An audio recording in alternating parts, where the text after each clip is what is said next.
ഭഗവാൻ ഭഗവാൻ എന്നൊരു സങ്കല്പം എല്ലാവർക്കും ഉണ്ട്. ആ സങ്കല്പം സ്വതവേ സാകാരമാണ്, ആകാരത്തോടു കൂടിയതാണ്. ഇപ്പം മഹാവിഷ്ണു ആണെങ്കിൽ ചതുർഭുജധാരി എന്ന് പറയും, 4 കൈയുള്ള ആളാണ്, ശംഖുചക്ര ഗദാപത്മങ്ങളാണ് പിടിച്ചിട്ടുള്ളത്. അങ്ങനെ ഒരു മഹാവിഷ്ണുവിനെ കുറിച്ചാണ് എല്ലാവരും ചിന്തിക്കാറുള്ളത്.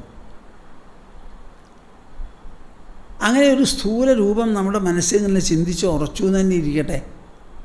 ഈ മഹാവിഷ്ണു എങ്ങനെയാ എല്ലാ ദിക്കിലും വ്യാപിക്കുക?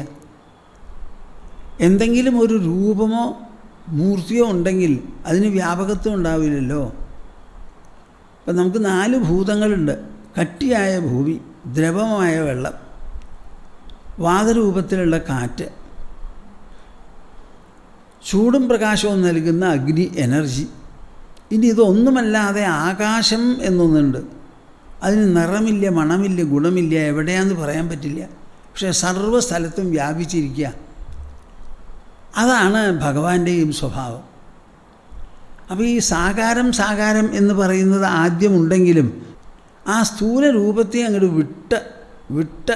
വിട്ട് ആ ആകാശസമം നനയ്ക്കണം ഭഗവാനെ പറ്റി. ആകാശസമം. ഭഗവാൻ എല്ലായിടത്തുമുണ്ട്.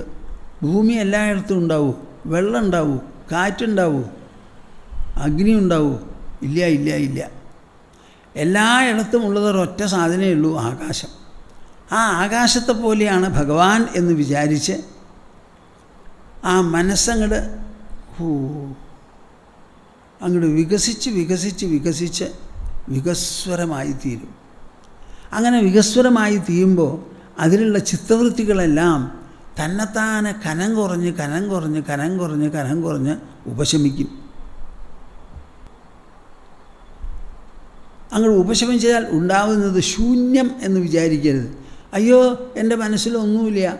ഒന്നുമില്ലായ്മയിൽ നിന്നാണോ ഇത്രയധികം ചിന്തകളും ഭാവങ്ങളും വികാരങ്ങളും ആലോചനകളും അറിവും സംശയവും എല്ലാം ഉണ്ടാകുന്നത്? അത് ശൂന്യമേ അല്ല, അതൊരു പൂർണ്ണമാണ്. എല്ലാറ്റിൻ്റെയും സ്രോതസ്സാണ്. ഞാൻ എപ്പോഴും പറയാറുണ്ട്, എന്ത് അനവധി സാധനങ്ങളുള്ള ഈ പ്രപഞ്ചം ഉത്പത്തിയായത് ഇതൊന്നും അല്ലാത്ത ഒന്നിൽ നിന്നാണ്. അപ്പോഴേ എല്ലാം രചിക്കാൻ സാധിക്കൂ. ഒരു മനുഷ്യ സ്ത്രീക്ക് മനുഷ്യക്കുഞ്ഞുങ്ങളെയല്ലേ പറയാൻ പറ്റുള്ളൂ? നിങ്ങൾ ആലോചിച്ച് നോക്കൂ. മനുഷ്യക്കുഞ്ഞുങ്ങളെയും മൃഗക്കുഞ്ഞുങ്ങളെയും പക്ഷികളെയും എല്ലാറ്റിനെയും പ്രസവിക്കുന്ന ഒരമ്മ ആരെ പോലെ ഇരിക്കുന്നു എന്ന് പറയും? ഇതുപോലെ ഒന്നും ഇരിക്കില്ല. അതുപോലെ എല്ലാറ്റിൻ്റെയും സ്രോതസ്സാണ് ഈ ഭഗവാൻ.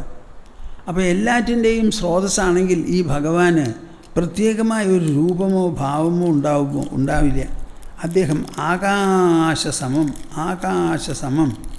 ഗുണങ്ങൾക്ക് അതീതമായി 4 ഭൂതങ്ങളെയും കവച്ചു വെച്ച് ആകാശം എങ്ങനെ പരിലസിക്കുന്നുവോ ചുറ്റും ഉള്ളിലും അതേപോലെ ആവുമെന്ന്.